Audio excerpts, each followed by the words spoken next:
Welcome. So this is the third lesson in Generational Mandate for Christian Creatives.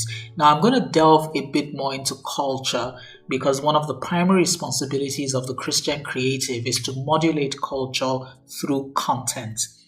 Now, the media consumed by generations shapes its tastes, culture, and behaviors. If Christian creatives do not provide media content, then of course the world will. So when we begin to complain about the kind of content we have in the world today, or we begin to complain about the behaviors and the culture in the world today, it's largely modulated by content. So you're either brought up at home or you're brought up through your environment, what you see, what you hear, what you read, and what you observe. So what the age of the internet is doing is that it's schooling this generation through the content that it produces. Remember I said content and media can determine your language or your lingo. It can determine what's fashionable and what's not, what's acceptable and what's not. We've all heard about cancel culture. There are certain ideas that you're not even allowed to express. They're deemed politically incorrect simply because the media says it is. So if you want to modulate culture in this generation, you need Christian creatives to produce the content that can begin to modulate culture and behavior. So let's move on. Here are some stats that might interest you. According to Google, in 2015, the regional interest for porn in Nigeria was above 80 and was actually rising. I have an article about this, www.shouldweplumter.com/porn.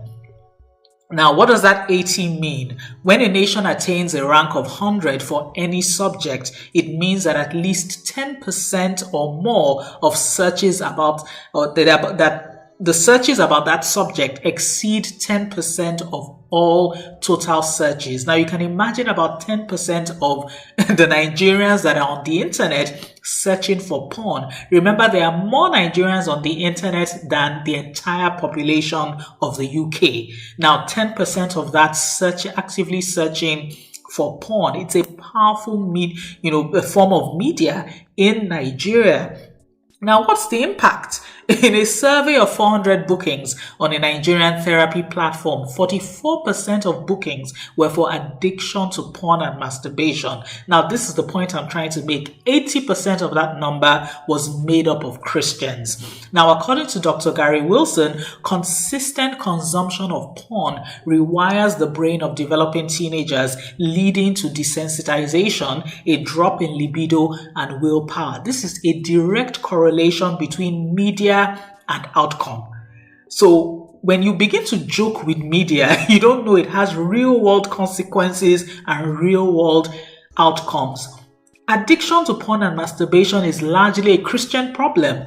Remember, if you're not a Christian or if you're not religious or if you don't have any cultural stigma attached to sex, you're busy having sex. A lot of the reason why addiction to porn and masturbation is largely a Christian problem is because Christians are told you can't have sex before marriage. So they turn to porn and masturbation as an outlet.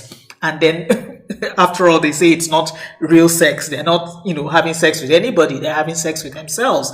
So you find that that's a direct correlation between media content and outcome and behavior.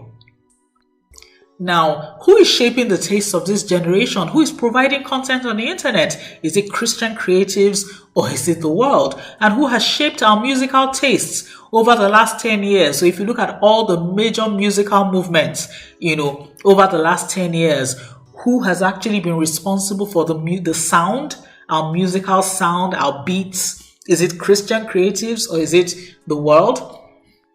Now, it takes years. This is a challenge. It takes years to embed or reverse a cultural trend. So when we say we have a cultural problem in Nigeria, it's going to take at least 10 years to either change that culture or to embed a new one. And once a generation crosses their teenage years, all you can do is manage the problem.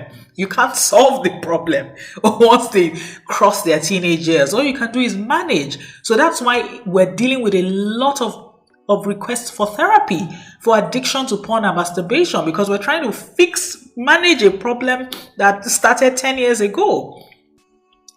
If you want to change culture, the target audience must be children and developing teenagers. That's why gaming is an extremely powerful form of media, and it's one that is often overlooked. We spend so much time focusing on social media, on music, on movies. Gaming is a very, very important form of media because it targets children and teenagers. So that's also why children's church is critical in any church. We spend a lot of time developing resources for the adult church and not as much time developing resources for the children's church. Meanwhile, that's where culture is being formed. Now, if the church does not begin to provide relevant content for young people today, what will happen is that it will play catch up for the next 10 to 20 years. So culture, all of what I've been trying to do is to build foundation and to get you to see the extreme importance of the Christian creative in driving culture and in bringing God's thoughts and ideologies to the world. I'll see you in the next module. Thank you.